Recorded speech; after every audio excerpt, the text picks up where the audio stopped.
Hello दोस्तों, tricks for all students में आप सभी का एक बार फिर से स्वागत है। दोस्तों, आज की इस वीडियो में हम perspective on international relation and world history का एक इम्पॉर्टेंट क्वेश्चन पेपर जो कि 2021 का क्वेश्चन पेपर है, सबसे ज़्यादा रिसेंट क्वेश्चन पेपर है, इसको आज की इस वीडियो में हम देखेंगे। तो प्लीज़ दोस्तों वीडियो को एंड तक देखना, इंपॉर्टेंट वीडियो है, आपके लिए काफ़ी इंपॉर्टेंट है। अगर आपको वॉइस थोड़ी धीरे लग रही हो तो प्लीज़ आप वॉल्यूम को बढ़ा लेना। तो देखिए दोस्तों, यहाँ पर कई सारे क्वेश्चन हैं। जैसे कि पहला जो क्वेश्चन है वो है, विश्व में शांति स्थापित करने में वेस्टफेलिया की संधि के योगदान का विश्लेषण कीजिए। देखो दोस्तों, ये जो क्वेश्चन है वो यूनिट 1 से आया। यूनिट 1 में आपका एक चैप्टर है वेस्टफेलिया और एक है पोस्ट वेस्टफेलिया, प्री वेस्टफेलिया और पोस्ट वेस्टफेलिया। तो अगर आप दोनों ही वीडियोस को देख लेंगे, चैप्टर 3 और चैप्टर 4 को, तो काफ़ी अच्छे से आप इस आंसर को अटेम्प्ट कर सकते हैं। बट मैं सलाह दूंगा कि आप यूनिट 1 पूरी की पूरी देखो, तब तो आप काफ़ी बेटर तरीके से इसको समझ पाओगे और लिख पाओगे। इसके अलावा जो दूसरा क्वेश्चन है वो है, केनेथ वॉल्टर्स के संरचनात्मक यथार्थवाद का समालोचनात्मक परीक्षण कीजिए। वॉल्टर्स का रक्षात्मक यथार्थवाद मियर शाइमर के आक्रामक यथार्थवाद से किस प्रकार भिन्न है, विवेचना कीजिए। यहाँ पे थोड़ा सा डिटेल में क्वेश्चन पूछा गया है, बट यहाँ पर आपको एक संरचनात्मक यथार्थवाद दिखाई दे रहा है। तो संरचनात्मक यथार्थवाद का मतलब है नया यथार्थवाद, ठीक है। स्ट्रक्चर रियलिज्म का मतलब होता है न्यू रियलिज्म। तो कंफ्यूज मत होना, इस पर भी वीडियो बनाई गई है। जो स्पेशली जो सेकंड पार्ट है उसमें स्पेशली न्यू रियलिज्म को ज़्यादा पढ़ाया गया है, बट आप पार्ट 1 और पार्ट 2 जो यथार्थवाद से रिलेटेड है उन दोनों को ही देखना। और हो सके तो अगर आपको कहीं से मटेरियल मिलता है तो मियर शाइमर के बारे में थोड़ा डिटेल से आप वहाँ पर पढ़ सकते हो, क्योंकि मियर शाइमर वगैरह के बारे में मैंने काफ़ी डिटेल में वीडियो में चर्चा नहीं की है।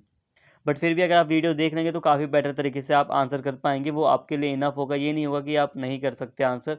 वो आपके लिए काफ़ी बेटर होगा। आप यथार्थवाद को अच्छे से समझ लेंगे तो यथार्थवाद को समझा देंगे थोड़ा बहुत, फिर आप नव यथार्थ की बात के बारे में, मैंने जितनी भी बातें केनेथ वॉल्टर्स के द्वारा बताई गई सारी, जितना भी देखो न्यू रियलिज्म के बारे में जितना भी कुछ है वो किसने बताया है, मैक्सिमम केनेथ वॉल्टर्स ने ही बताया है। तो जो भी आपको वीडियो में मिल रहा है वो आप सारा लिखेंगे।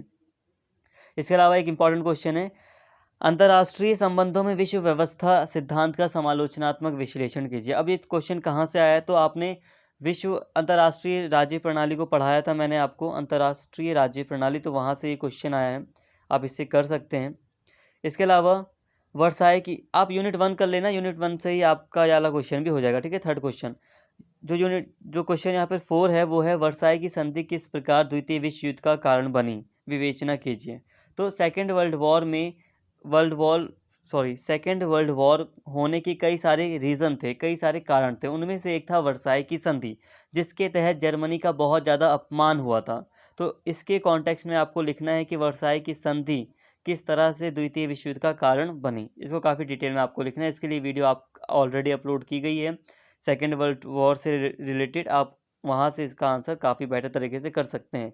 बट देखो दोस्तों, जिस चीज़ पर आपको मटेरियल कम लग रहा है अगर आपको एग्ज़ाम में, तो आप उस चीज़ को स्किप करके नेक्स्ट लिख देना। मतलब वहाँ क्वेश्चन पेपर पर तो 8 क्वेश्चन आएंगे ना, आपको करना तो 4 ही है। तो आप वो 4 क्वेश्चन चूज़ करना जो आपके लिए काफ़ी ईजी हों, आप जिन पर काफ़ी ज़्यादा लिख सकें। यहाँ पर जो 5वां क्वेश्चन है वो है, उन सभी कारणों की विवेचना कीजिए जो शीत युद्ध के अंत के लिए उत्तरदायी थे। अंतर्राष्ट्रीय राजनीति में इन्होंने किस प्रकार नई विश्व व्यवस्था को उदित किया। मतलब आपको यहाँ पर शीत युद्ध के अंत के कारण को बताना है, वो परिस्थितियाँ बतानी है। स्पेशली आप यहाँ पर शीत जो सोवियत संघ था, सोवियत संघ का जो विघटन हुआ था उसका जो विघटन हुआ था उसके बारे में कई सारी चीज़ें बता सकते हैं। बता सकते हैं कि सोवियत संघ का विघटन हो गया था, इसलिए भी शीत युद्ध का अंत हुआ। और जो नई विश्व व्यवस्था का है, इसका मतलब है कि अमेरिका एक प्रमुख राष्ट्र के रूप में सामने आया। जो नए राष्ट्र थे अब वो अमेरिका पे ज़्यादा निर्भर हुए, अमेरिका की जो नीतियां थी उनको माना गया। कई सारे देशों ने अपनी पॉलिसी में जो समाजवादी नीतियां थी उनको हटाया। तो यहाँ तक आपको समझ में आया होगा दोस्तों। एक रिक्वेस्ट है आपसे, अगर आपको यहाँ पर आवाज़ कम लग रही है तो प्लीज़ एक बार कमेंट करके मुझे बता दें, क्योंकि ये स्क्रीन रिकॉर्डिंग के थ्रू वीडियो बनाई जा रही है तो इसमें आवाज़ वगैरह थोड़ी कम हो जाती है। कई बार स्टूडेंट्स कहते हैं ऐसा, तो प्लीज़ एक बार मुझे आप बता देना कि आवाज़ कम है या ज़्यादा है, या मतलब ठीक है या नहीं, एक बार ये कमेंट करके मुझे बता देना। इसके बाद एक क्वेश्चन है यहाँ पर, वैश्विक राजनीति में उभरती शक्तियों के रूप में भारत एवं चीन के उद्भव की विवेचना कीजिए। क्या आप सहमत हैं कि भारत एवं चीन उभरती अर्थव्यवस्थाओं के तौर पर एक ध्रुवीय विश्व को चुनौती देने की क्षमता रखते हैं? विवेचना कीजिए। देखिए दोस्तों, जो तीसरा जो विश्व था वो एक चैप्टर है आपका, जिसमें तृतीय विश्व की बात की गई है, वहाँ से आया है ये क्वेश्चन। आपको यहाँ पर वैसे ये जनरल क्वेश्चन हो गया है आज के टाइम का, कि भारत और चीन किस तरह से एक उभरती महाशक्ति के रूप में सामने आ रहे हैं। क्योंकि दोनों ही, जैसे कि चीन तो, भारत तो नहीं अभी, बट चीन अमेरिका को पूरी तरह टक्कर दे रहा है। हालांकि अब थोड़ा सा कम, मतलब कई महामारी वगैरह आने के कारण उस पर भी कई तरह के दबाव बन रहे हैं, बट फिर भी चीन तो प्रमुख रूप से अमेरिका के साथ उसकी क्या है, मतलब एक महाशक्ति के रूप में चीन उभर रहा है, और इसी कारण से अमेरिका के साथ उसका टकराव है स्पष्ट तौर पर। और भारत भी कई क्षेत्रों में बहुत ज़्यादा आगे बढ़ रहा है। तो भारत और चीन किस तरह से ये दोनों ही एक ध्रुवीय विश्व को चुनौती दे रहे हैं, यानी कि अमेरिका की शक्ति को चुनौती दे रहे हैं, या दोनों ही जो महाशक्तियाँ हैं भारत और चीन, किस तरह से ये महाशक्ति की ओर अग्रसर हो रहे हैं, ये आपको यहाँ पर बताना है। बट आपको ध्यान रखना कि आपको चार, देखो ये ऑनलाइन क्वेश्चन पेपर था, ऑनलाइन एग्ज़ाम हुए थे, तो वहाँ पर 6 ही क्वेश्चन आए थे ऑनलाइन एग्ज़ाम में लास्ट टाइम। बट आपका ऑफलाइन एग्ज़ाम हो रहा है और आपके एग्ज़ाम में 8 क्वेश्चन आएंगे। आप 8, जो 8वां क्वेश्चन होता है दोस्तों, वो बहुत ज़्यादा इंपॉर्टेंट होता है। तो 8वें क्वेश्चन पर आप एक बार ध्यान ज़रूर देना। अगर आपको कोई दिक्कत लगती है, एक क्वेश्चन आपको बाई चांस कोई नहीं आ रहा, तो 8वें क्वेश्चन को देखना, वो आपको ज़रूर आता होगा अगर आपने मेरी सारी वीडियोज़ देख रखी हैं तो।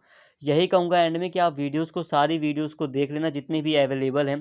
पहली बात तो सभी टॉपिक पर अवेलेबल है ही नहीं वीडियो, बट जितनी हैं उतनी अच्छे से 2 बार, 3 बार, 4 बार हो सके तो देख लो, ताकि आपके माइंड में वो चीज़ सेव हो जाए। ठीक है? और एग्ज़ाम में आपको 4 क्वेश्चन करने होते हैं, तो मोस्ट प्रोबेबली यही चांस है कि 4 क्वेश्चन ऐसे आएँगे ही आएँगे जो आप कर आ सकते हैं। तो प्लीज़ दोस्तों, थोड़ा ध्यान देना यहाँ पर, और जो 8वां क्वेश्चन होता है उस पर एक बार ध्यान ज़रूर देना, अगर आपको क्वेश्चन पेपर डिफ़िकल्ट लगे तो। क्योंकि उसमें 2 ही ऑप्शन आपको करने होते हैं और 4 ऑप्शन आपको दिए जाते हैं। आई होप आप मेरी बात को समझ पा रहे होंगे। उम्मीद करता हूँ आपको सारी बातें समझ में आई होंगी, और प्लीज़ कमेंट करके वीडियो के ऑडियो के बारे में बता देना। Thank you.